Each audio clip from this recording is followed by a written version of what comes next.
Este es un recorrido por México. Un viaje a través de algunas de sus historias más desconocidas.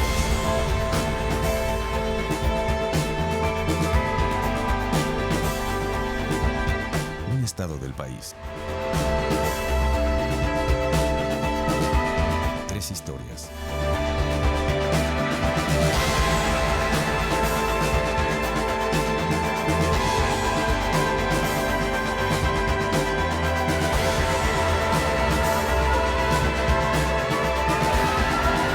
Esto es Lugares Secretos. La bitácora de un México escondido.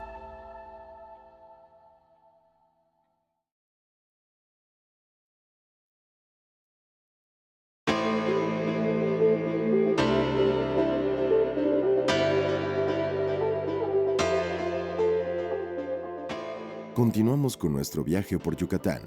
El día de hoy pondremos la mira sobre uno de los sitios más peculiares de toda la península. A 91 kilómetros del oeste de Mérida se encuentra la Reserva de Celestún, la cual es reconocida mundialmente por refugiar uno de los ecosistemas más impresionantes del país. El lugar es el punto de reunión durante invierno de miles de flamencos rosados y a otras 300 especies distintas de aves. El paraíso rosado ahora se consagra como un territorio de resguardo para la fauna nacional. Celestún es un área natural protegida con carácter de reserva de la biosfera y cuenta con 81,000 hectáreas de reserva. La característica principal de Celestún es que es una ría. La ría se compone de la introducción de aguas marinas hacia el continente a través de una barra, un estero, la que hacen que sea una reserva muy rica por la fauna y la flora que existe en esa área. También una de las características es que es una de las zonas humedales más conservadas de México y es una de las zonas principales de conservación dentro de la península de Yucatán. Hay muchas especies de aves en esta ría que se reproducen. Hay aves locales y aves de migración que vienen de Estados Unidos y Canadá. Durante el invierno bajan a la península de Yucatán y pueden anidar y pueden reproducirse durante esa época. El flamingo rosa, flamingo en inglés, flamenco en español, es una de las características que más se conocen de Celestún, pero no es la especie más importante que se protege porque hay casi 20 especies en peligro de extinción que anidan y se reproducen en esta zona. Hay 3 que son muy importantes, que son depredadores, que es el jaguar, el ocelote y una especie de hurón, que son endémicas y que solo existen en la península y justamente en ese lugar en Celestún. Gracias a las características de la entrada de agua, se ha producido sal de manera artesanal. Desde los principios de la conquista vieron esas características y se ha extraído la sal de una manera artesanal y es de lo que viven las comunidades actualmente. Hay 3 tipos de trabajos que se están haciendo: la conservación de los procesos evolutivos y la conservación del material genético. Estos 3 son muy importantes porque sin un hábitat no se pueden mantener los procesos evolutivos de las especies, tanto endémicas o migratorias que existen en la reserva de Celestún, y la preservación del material genético es muy importante. Dado a los grados de endemismo que hay dentro de la península, es muy importante reservar. Tenemos cerca de 9 ecosistemas representados en la ría de Celestún. Es el segundo puerto más importante de la península de Yucatán, dado su producción de pesca, la captura de camarón, captura de jaiba azul, captura de lisa y captura de bagre. Es uno de los puertos principales para la producción de pulpo a nivel de península de Yucatán. Los primeros pasos del ecoturismo en México se hicieron ahí. Ahora es una zona que es bastante visitada. Para el año 2000 tenía cerca de 25,000 turistas al año, que comparado con otras zonas como Cancún o otras zonas de la península es poco. Por eso se sigue llamando ecoturismo. Es una zona muy importante para el avistamiento de aves exóticas como el flamenco.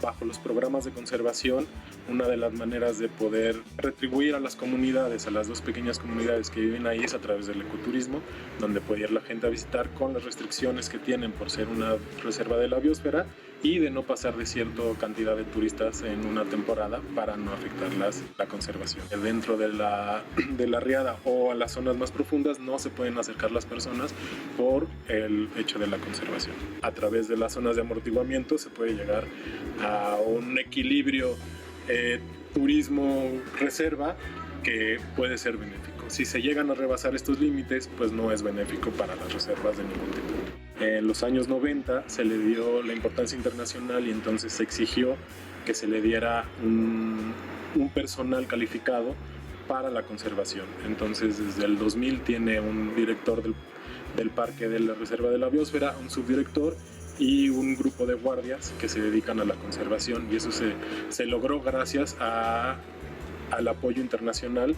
y que ahora hay un presupuesto todos los años para poder conservar de manera adecuada la Reserva de la Biosfera de Celestún. Una de las teorías sobre la extinción de los dinosaurios es la caída de un meteorito que cayó 66 millones de años en la península de Yucatán, creando el cráter de Xiculu. Y un grupo de investigadores en 2016 fueron a tomar muestras al cráter. Pudieron descubrir las características del cráter, que son muy parecidas a los cráteres que se ven a simple vista en la Luna y Marte o con un telescopio, que son un cráter de un anillo con picos. Geológicamente es algo importante porque podemos comparar los cráteres que hay en otros cuerpos celestes como la Luna o otro planeta como la Tierra con los que hay en la Tierra misma. En los primeros lugares donde hubo vida microbiana fue el mismo cráter, según el estudio que hicieron en 2016.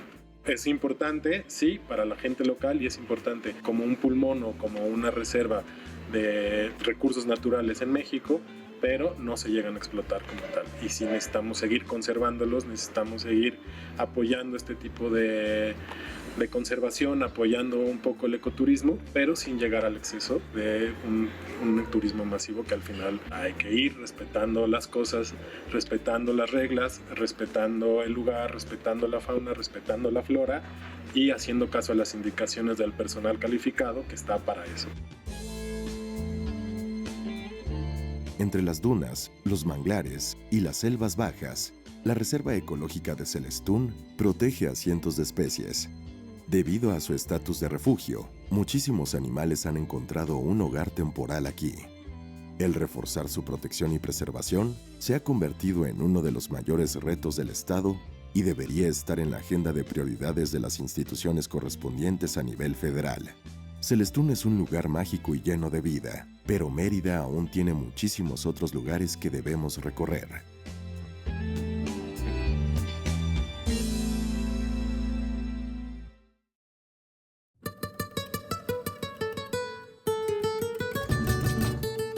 A lo largo de nuestra historia, uno de los temas más entrañables de Yucatán es su pasado musical.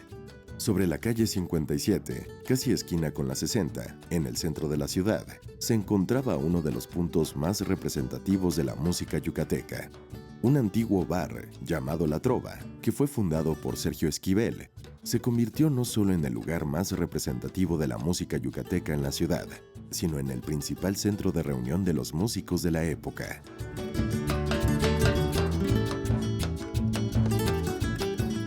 Sí, estuvimos ahí, estuvimos los motejos. Iba gente que le gustaba el romanticismo, que le gustaba la canción. Sabedores de que la gente que la conoció o que la heredó de sus mayores vendría a buscar un sitio para oírla con dignidad.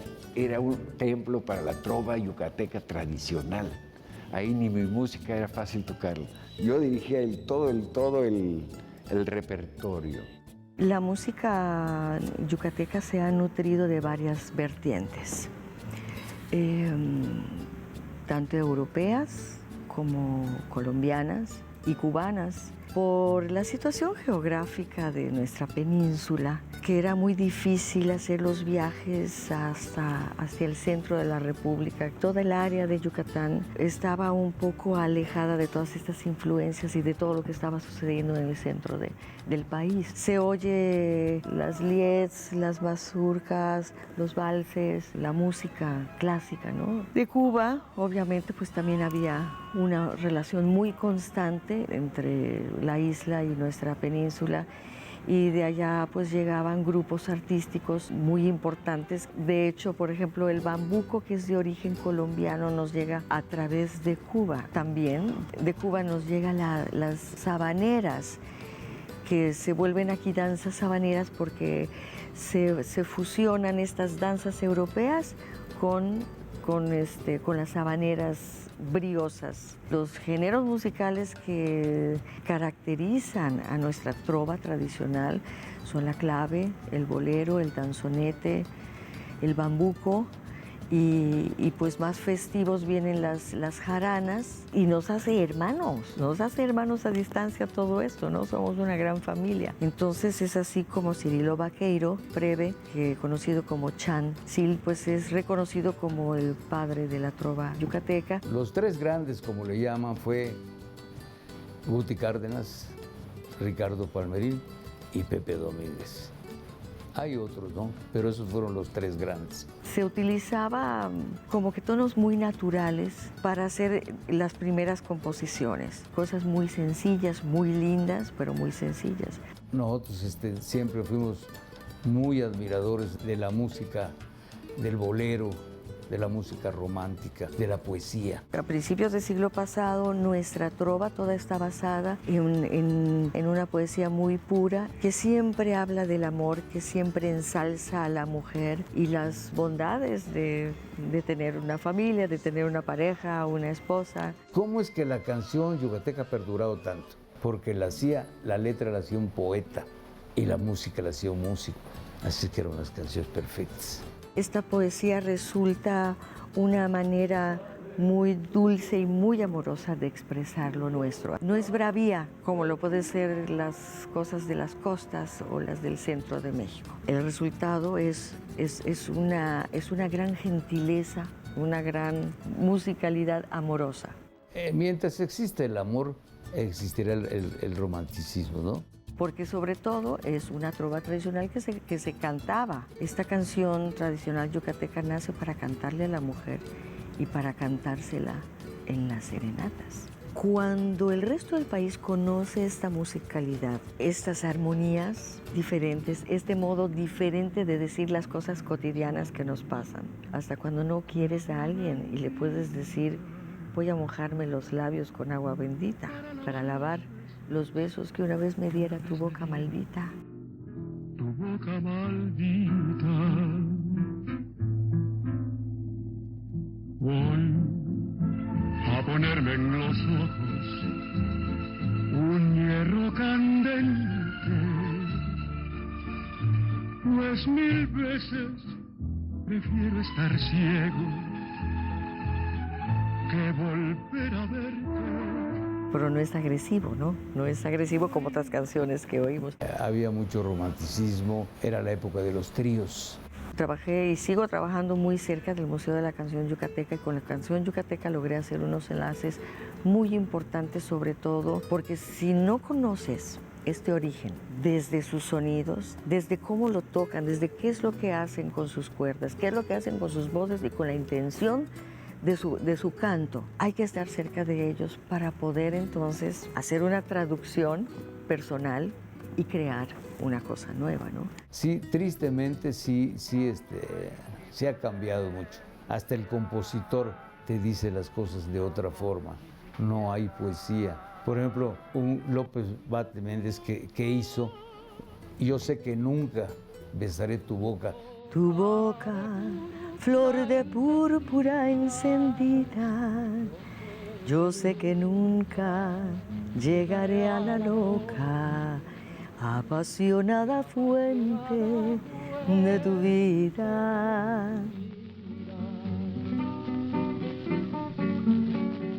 La época de oro de la música trova nacional tuvo lugar en Yucatán gracias a grandes artistas como Los Montejo, Guti Cárdenas, Armando Manzanero y Sergio Esquivel. En un momento volveremos con más de esta historia.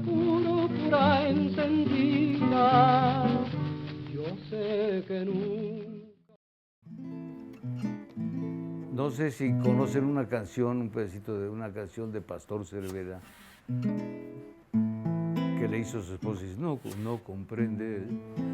comprendes que aunque bohemio es todo tuyo mi cariño, que la bohemia es mi desgracia y mi destino, no comprendes que mis canciones son pedazos de mi vida y como el sándalo exhala por su herida el perfume de esas cosas que son tuyas tú no me comprendes. Yo creo que la falta de agresividad en la canción tradicional yucateca es una de las características que permeó dentro de mucha gente. Y ya más para acá está don Luis Demetrio, Armando Manzanero. Somos novios, mantenemos un cariño limpio y puro.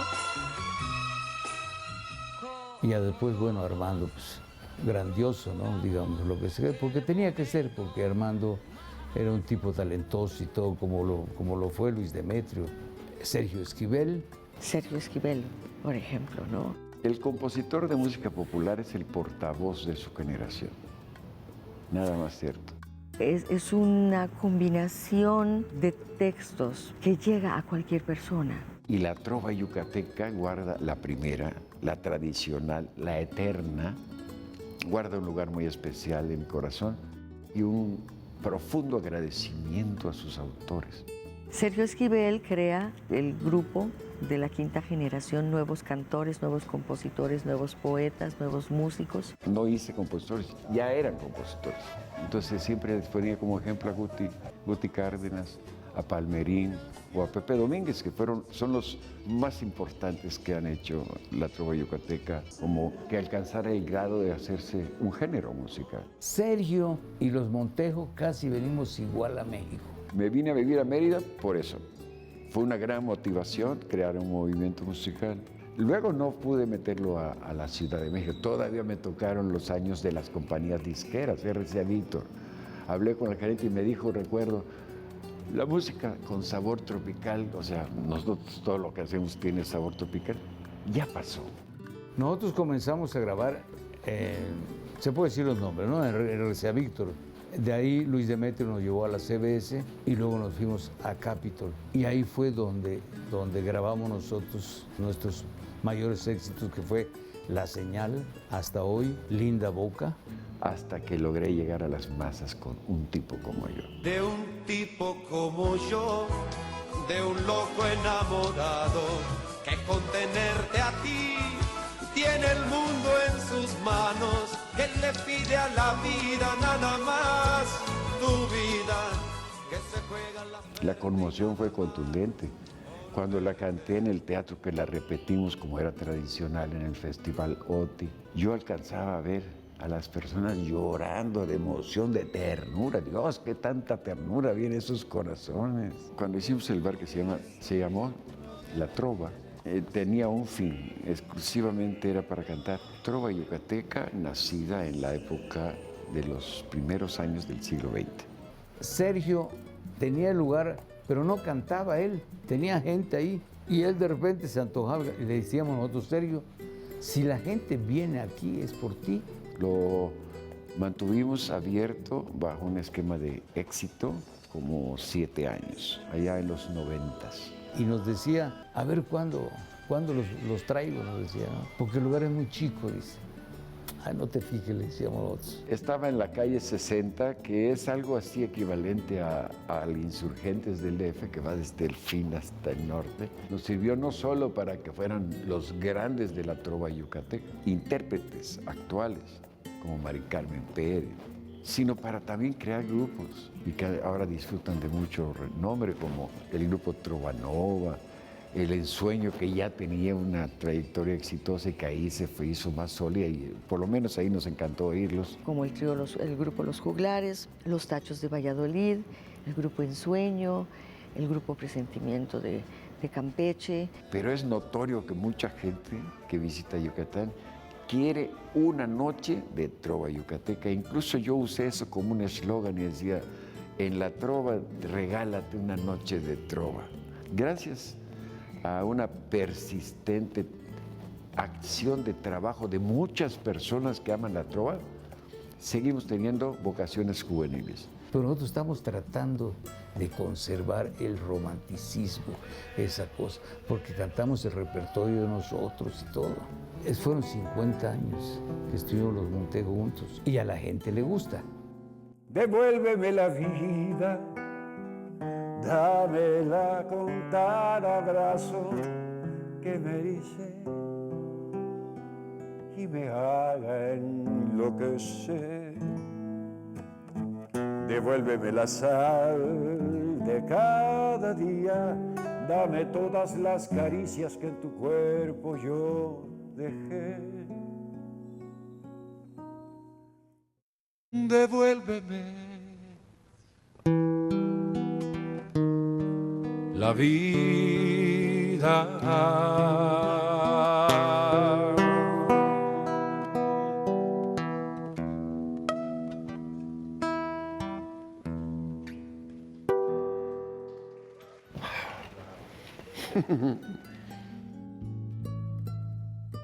La trova yucateca de la primera mitad del siglo XX realmente se convirtió en uno de los mayores legados musicales que tiene nuestro país. De esos tríos que cantaban sobre el amor, surgieron canciones que pasarán a la historia como clásicos de la música mexicana y que aún en nuestros días siguen siendo interpretados por las generaciones actuales.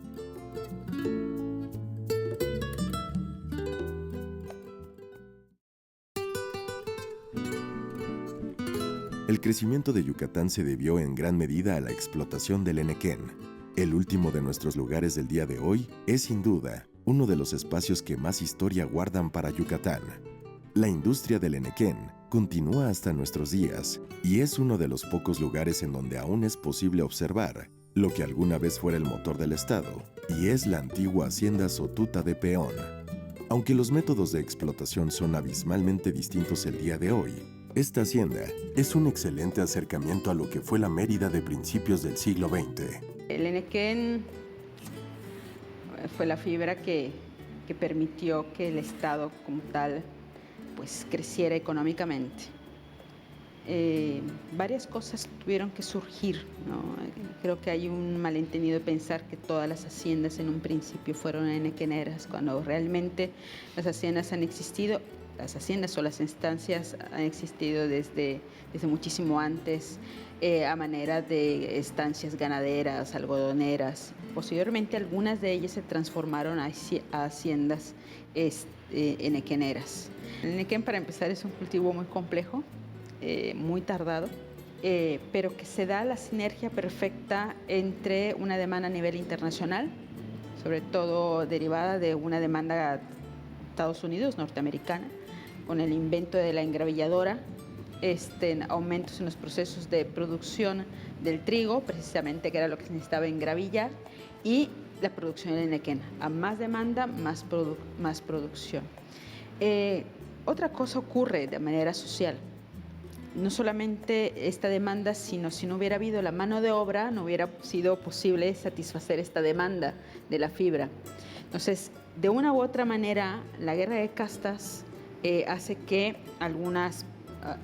mucho indígena maya subiera a la parte noreste de la península y otras fueran hacia el sur.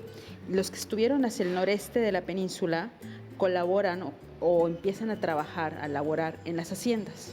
Esto hace que la hacienda también detone. No estoy diciendo que sea un proceso positivo o negativo, sino es un hecho social como tal y se consolida en algunos poblados. Es una sinergia completa, ¿sí? El momento internacional, la demanda de la fibra, la ubicación geográfica hace que precisamente el enequén pues fuera el punto, ¿no? El cultivo clave para la época, ¿no? Despierta, paloma de mis amores, rompe el milagro que hay en la calma de tus ensueños, deja un momento. El proceso de enriquecimiento como tal se da, hay teóricos que dicen que a partir son 200 familias las que controlan toda la producción enequenera, pero hay una derrama hacia terceros. ¿Cómo llega esto a un ámbito urbano, arquitectónico, para bajar un poquito a esto?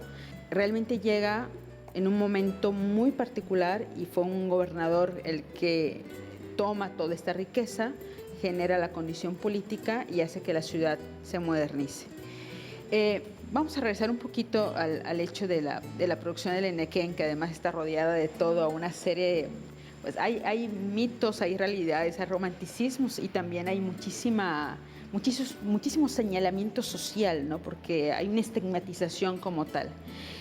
Muchos autores dicen que realmente fue un modelo económico para producir el Enequén donde se esclavizó a la gente. Se enunciaba precisamente que Yucatán era uno de los estados donde todavía había esclavitud y se vinculaba obviamente con la producción del Enequén. Que vaya, era un modelo económico general en aquella época, pero la realidad era que pues se generó riqueza. Entonces, más allá de estigmatizar el modelo económico, pues era un proceso de generación de riqueza. La hacienda como tal, pues funcionaba como una unidad completa y compleja, desde el asentamiento periférico, que podría ser pura vivienda maya y luego con vivienda para los capataces y demás, hasta acercarse a la casa principal y a la zona de producción, hasta los sistemas productivos al interior de la misma hacienda, ¿no? Por ejemplo, dentro de la casa principal, cómo funcionaban las cocinas, cómo se daban los intercambios, cómo todo el territorio de una hacienda de miles de hectáreas estaba vinculado con otras poblaciones por medio de las vías del tren. Y todo eso, con el paso del tiempo, con nuevas demandas sociales, con modelos económicos diferentes, pretensiones políticas también diferentes, pues fue perdiéndose, ¿no? Se perdió completamente el sistema productivo. Ahorita hay haciendas donde se reproduce este modelo productivo y que incluso se está recuperando el proceso de producción de la fibra para hacer sobre todo objetos artesanales, y hay mucha exportación de piezas de Enequén, ¿no? Hay más exportación que consumo.